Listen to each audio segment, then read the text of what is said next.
মুগদিত সৰ্বপল্লী ৰাধাকৃষ্ণনৰ জন্মদিন পালন।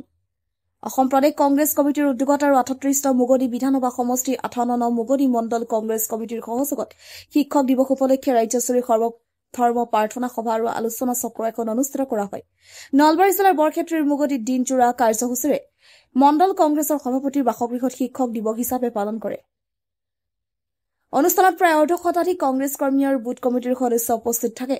অনুষ্ঠানত বন্তি প্ৰচলন কৰে ৰৌমাৰী দমদমা বুথৰ সভাপতি ৰঞ্জিত পাঠকে মাল্যৰ্পণ কৰে ৫৮ নং মুগদি মণ্ডল কংগ্ৰেছ কমিটিৰ সভাপতি অশোক কুমাৰ কলিতাই সমূহীয়া শ্ৰদ্ধাঞ্জলি অনুষ্ঠান মুকলি কৰে কংগ্ৰেছ কৰ্মী নলবাৰী জিলা কংগ্ৰেছ অনুসূচিত জাতি কোষৰ সভাপতি পৰীক্ষিত দাসে।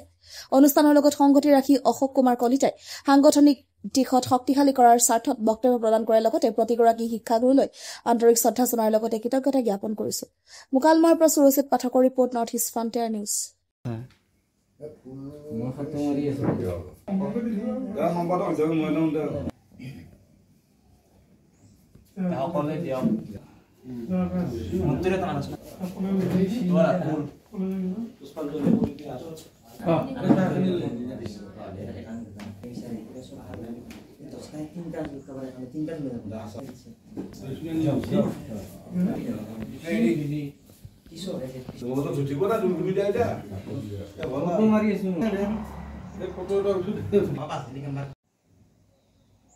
Itu